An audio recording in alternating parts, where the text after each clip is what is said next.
Salut! Si tu te dis que c'est impossible d'avoir une bonne note en anglais au bac, on t'arrête tout de suite. C'est William Desherpas et aujourd'hui je voulais vraiment insister sur le fait qu'avec une méthode et un travail approprié, c'est vraiment possible de progresser rapidement en anglais et d'avoir ce fameux accent American, que j'ai toujours pas d'ailleurs, pour réussir l'épreuve le jour J. Pour tout te dire, j'étais très loin d'être le meilleur de ma classe en anglais et pourtant j'ai bien eu 19 au bac. Comment j'ai fait?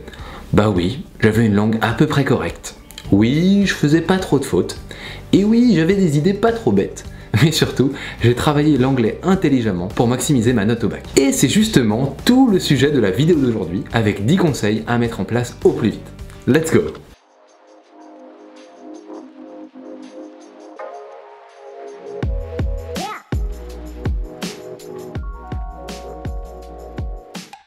Mon conseil numéro 1, c'est vraiment de connaître parfaitement les différentes épreuves qui t'attendent le jour du bac. Bah oui Jean-Mi, avant de te précipiter à travailler comme un dingue l'anglais, savoir un peu ce qui t'attend et comment t'y préparer, c'est vraiment la base d'une bonne stratégie à moindre coût. Petit aparté, avec la réforme du bac, il y a certaines épreuves qui commencent dès la première. Mais globalement, tu vois, les formats d'évaluation restent les mêmes, donc peu importe que tu sois en seconde, en première, en terminale, tu peux utiliser le reste des conseils de cette vidéo sans aucun souci. Passons désormais au point numéro 2 qui est de t'équiper du bon matériel. Bah ouais, pendant longtemps j'ai galéré en anglais car j'étais pas organisé. Je bossais par-ci par-là, je perdais mes feuilles, j'écoutais d'une oreille en cours et je prenais peu de notes en fait. Bref, je stagnais un peu comme lui quoi.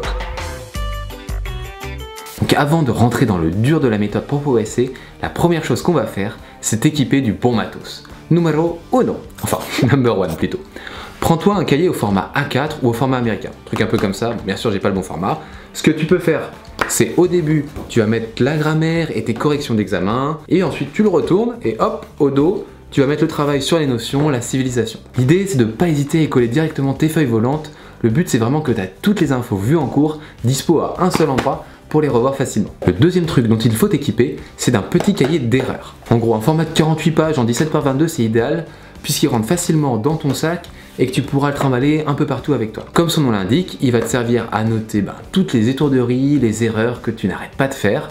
Et ton but, ça sera de le revoir régulièrement pour en finir avec toutes ces erreurs qui coûtent cher et qui reviennent tout le temps. Et enfin, j'insiste, t'as pas besoin d'acheter un énorme dico pas facile à transporter. Le dictionnaire le plus pratique avec les meilleures traductions, c'est le Larousse en ligne, en plus il est gratuit. Et si jamais tu galères à traduire des portions de texte énormes, je te conseille en revanche DeepL Translator, qui est le meilleur traducteur du marché selon moi. Ok, maintenant qu'on a mis en place de bonnes bases, voyons comment progresser pour l'écrit en anglais. Pour progresser à l'écrit, tu as principalement 3 choses sur lesquelles tu dois progresser. La grammaire, le vocabulaire et avoir une langue bien ficelée avec des expressions idiomatiques et des connecteurs logiques. D'où mon point numéro 3 qui est d'essayer de mettre en place un apprentissage par palier en grammaire pour avoir un bon niveau à l'écrit. Quand tu pars d'un niveau très faible, on va fonctionner en fait en 3 étapes. La première étape, c'était vraiment nul, c'est d'apprendre tes gammes tout simplement en grammaire. Par exemple, quand utiliser le prétérit versus le présent perfect, est-ce que tu connais tes verbes irréguliers, est-ce que tu connais la différence d'utilisation entre le présent simple et le présent continu, etc. etc. Là c'est vraiment ultra militaire comme approche, tu regardes toutes tes lacunes, tu te prends un Becherel en anglais sur la grammaire, et tu bosses. 1, 2, 1, 2, 1, 2. Une fois passé ce premier palier, tu vas pouvoir te confronter à des exercices de grammaire pure un peu plus difficiles. Donc ici, tu t'équipes d'un petit bouquin de thème grammatical par exemple, et tu te forces à faire une traduction de 10 phrases environ tous les jours ou tous les 2 jours. En cas d'incompréhension ou de faute rédhibitoire, tu dois vraiment pas avoir d'hésitation à revenir aux bases. Parce que ça fout souvent les correcteurs en rogne de voir des fautes de grammaire énormes s'insérer dans une copie. Ton but, c'est vraiment d'avoir un niveau minimal qui te permet de t'exprimer correctement. Et enfin, la troisième étape, une fois que tu as atteint ce niveau minimal, c'est de mettre en place une boucle qu'on appelle essai grammaire chez les Sherpas, avec ton fameux cahier d'erreurs. Et oui, en fait, l'essai, c'est le cœur de ta progression réelle en anglais à l'écrit, parce que ça t'oblige à maîtriser la forme, la grammaire, et le fond, c'est-à-dire les connaissances. Donc pour gagner des points sur tes copies en anglais, tu vas trouver le temps de faire, un essai toutes les semaines environ. Mais il faut pas le faire n'importe comment. Voilà ce qu'on te conseille de mettre en place. Tu commences par te choisir un thème d'expression susceptible de tomber au bac. Comme, je sais pas moi, la politique de Trump avec la Chine, les migrants, les effets de la technologie, etc. etc. Le champ des possibles est fini et assez facile à prévoir. Demande surtout à ta prof de t'aiguiller à ce niveau-là. Pour ça, tu peux t'aider d'un dictionnaire pendant que tu fais tes essais. Faut vraiment que tu le vois comme des entraînements. Le but, c'est de gagner en fluidité et en rapidité d'écriture, tout en enrichissant ton vocabulaire et tes idées. Essaye vraiment de viser l'utilisation d'une langue qui est simple, pure et efficace et de pas faire trop compliqué. C'est vraiment la clé pour pas faire des fautes. Tu corseras les choses une fois que tu auras un niveau supplémentaire. Et essaye vraiment de respecter le nombre de mots qui est attendu en épreuve. Puis après, il faut te débrouiller pour te faire corriger. Par ton prof, 5 minutes à la fin d'un cours, c'est pratique en règle générale. Ou s'il ne peut pas ou ne veut pas te corriger, tu peux aussi te faire accompagner par un de nos profs particuliers en anglais. Chez les Sherpas, on a plein d'étudiants qui ont eu des notes exceptionnelles en anglais au concours de prépa, à Sciences Po, dans des universités sélectives. Donc si jamais tu galères, si jamais tu n'y arrives pas, c'est vraiment un plus car ils pourront t'accompagner largement sur la méthode et les exos qui sont indispensables pour progresser. En plus, le premier cours est gratuit pour te permettre d'essayer, donc tu prends pas vraiment de risques. Bref, revenons à nos moutons. Une fois que ta copie sera corrigée, tu vas relever les erreurs types que tu as faites pour les travailler la semaine suivante. Elles iront dans ton cahier d'erreurs constitué à cet effet. Tu notes en fait la règle associée avec un exemple de faute et un exemple de construction correcte. Et si besoin, tu te mets aussi un petit commentaire à ta sauce pour t'aider à plus la refaire. Une fois que cette erreur a été archivée et que tu vois que tu l'as fait tout le temps, et bah là le but c'est de bouffer des exercices de grammaire jusqu'à que la faute ne soit plus qu'un lointain souvenir.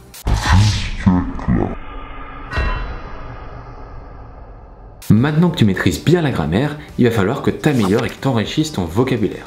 On va voir comment faire. Déjà, faisons un petit flashback sur la méthode de merde que j'avais adoptée. Combien de fois j'ai tenté d'apprendre bêtement des longues listes de vocabulaire en anglais qui étaient données par mon prof? Bah j'ose même pas compter en fait. Résultat des courses, je me souvenais de rien 6 mois après les avoir appris. Mais tu l'as sans doute compris, c'est parce que j'adoptais la mauvaise méthode. Je travaillais certes, mais plutôt pour me donner bonne conscience plutôt que pour progresser. Et en gros j'ai fait une découverte après coup. Pour que ta mémoire imprime définitivement les mots de vocabulaire en plus de les comprendre, il va falloir que tu les répètes encore et encore, encore et encore. Encore et encore. L'idée, c'est qu'à chaque fois que tu reverras ces mots, la probabilité de t'en souvenir augmente. Mais comment tu vas systématiser un apprentissage de la sorte? Comment tu vas faire pour avoir l'info au bon moment pour optimiser ce que tu retiens? Est-ce qu'il faut ressortir ton livre de vocabulaire tous les jours? La réponse est non. Voilà la découverte du siècle, c'est les apps de flashcards comme Anki. Cette app elle est trop cool car elle te permet de rentrer via ton ordi ou l'app mobile sur des cartes toutes les informations que tu dois apprendre par cœur. Au recto t'as une question et au verso t'as sa réponse. Et du coup comment tu utilises Anki pour progresser en anglais? Bah c'est ultra simple. T'apprends en gros 130 mots de vocabulaire par semaine en anglais sur Anki, soit environ 1 heure pour rentrer chaque série de mots dans l'application. Et tu profites ensuite de tes temps de transport pour réviser tes cartes Anki justement. Bon, je m'attarde pas trop sur le sujet, on en parle souvent dans nos vidéos, et surtout t'as un article dans le blog qui est super sur le sujet, je te mets le lien dans la description. Si on récapitule, on avait dit que pour avoir un bon niveau à l'écrit, il fallait une bonne grammaire, un bon vocabulaire, mais aussi de bonnes expressions idiomatiques et des connecteurs logiques. Et c'est justement le point numéro 5. Pourquoi et comment trouver des connecteurs logiques et des expressions idiomatiques? C'est hyper utile déjà, pourquoi? Parce que ça donne du liant dans tes essais. Ça peut être des expressions comme in the wake of, nevertheless, otherwise, however, moreover, besides, blablabla. Mais comment on fait pour les trouver? Au-delà des longues listes que tu as, je te donne ma botte secrète. En fait, souvent en cours, ton prof te donne à l'issue d'un devoir sur table un corrigé de l'essai et de la question de compréhension. Et plutôt, tu vois, que de les jeter directement à la poubelle, qu'est-ce que tu dirais d'utiliser toute cette matière grise qui est servie sur un plateau?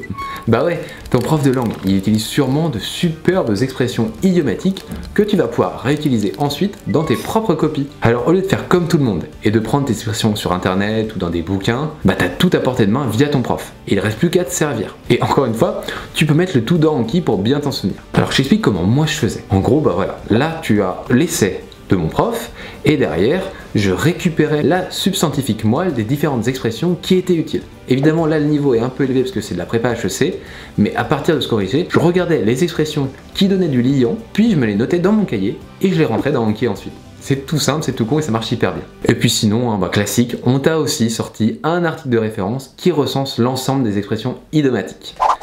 Alors, notre point 6 concerne plutôt la compréhension écrite. Et l'idée pour celui-ci, c'est de lire la presse chaque semaine armé d'un petit dico. L'idée c'est que si t'as un petit coup de mou, que t'as besoin de te vider la tête ou que t'as un peu de temps à tuer à midi, pourquoi t'en profiterais pas pour lire un article de journal étranger de référence? Au lycée par exemple, le Time Magazine c'est un bon compromis si t'as un niveau correct, ou sinon, tu peux partir sur Vocable si t'es encore un peu fragile. Car dans ce magazine, tu y trouveras des articles sélectionnés et surtout classés par niveau. A1, A2, B1, B2, C1, C2. Ça te permet d'attaquer graduellement et d'augmenter le niveau au fur et à mesure. Et je te mets aussi ici une liste des journaux les plus sérieux britanniques et américains notamment. L'idée c'est vraiment de rester sélectif et de pas trop te disperser.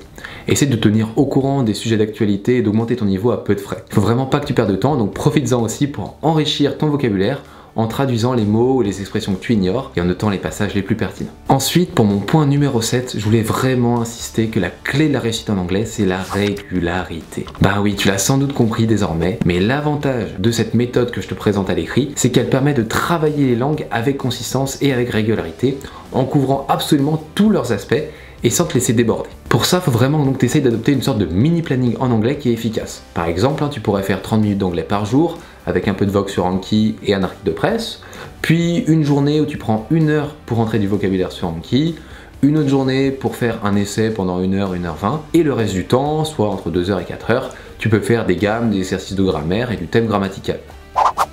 On passe désormais à l'autre gros sujet, comment on progresse à l'oral. Bien souvent, ça fait peur aux étudiants, car ils n'osent pas parler en anglais par peur du ridicule. Pourtant, il faut vraiment que tu prennes confiance en toi. C'est comme pour un comédien en fait. S'il a peur de se ridiculiser, il aura un jeu hésitant, timide, il sera pas très convaincant. Alors que s'il croit à son jeu, qu'il se donne à fond, le public y croira aussi. Et c'est pareil pour les oraux. Donc voilà mes quelques conseils pour progresser à l'oral. C'est parti. Déjà, mon point numéro 8, c'est comment avoir l'accent d'un local grâce à la télévision anglaise. L'exercice en fait il est hyper simple, t'écoutes et tu répètes comment parlent les journalistes à la télévision, que ce soit britannique ou américain. Pour ça, les JT de télévision britannique sont parfaits. En replay, tu laisses parler le présentateur TV pendant 1 minute, tu fais une pause, puis tu répètes en essayant de copier son accent. Sherpas. Sherpa. Un petit quart d'heure chaque soir pour te reposer après une matière difficile, ça suffit amplement pour vraiment faire des progrès de ouf en termes d'accent. Mon point numéro 9, il est beaucoup plus chill, c'est de travailler finalement l'intonation, l'accent et ta compréhension orale en écoutant et en regardant des séries. C'est vraiment trop cool parce que en plus d'apprécier finalement ce que tu es en train de regarder, tu vas améliorer ta compréhension. Moi j'avais l'habitude de regarder Friends qui est vraiment pas mal. Pourquoi ? Parce qu'il y a pas mal de sarcasme, il y a pas mal d'humour noir, et donc c'est un humour qui est pas forcément évident à saisir, et t'as des gars qui jouent beaucoup finalement sur des expressions idiomatiques. Donc c'est vrai que pour travailler ton anglais, c'est super. Concernant le cas des sous-titres, je te conseille vraiment de commencer par regarder en VOST.fr.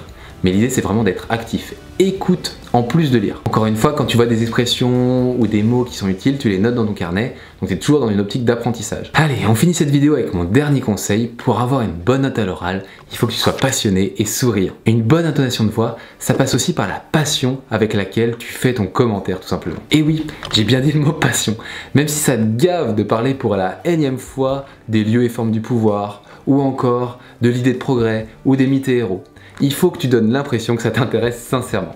Et c'est toujours mieux si c'est le cas parce que t'es curieux. Oui, le jury a déjà entendu des dizaines de commentaires de ce texte avant toi, et les sujets l'ennuient peut-être aussi. Donc ton dynamisme, c'est ce qui va faire qu'il y a une très grosse différence entre toi et les autres candidats.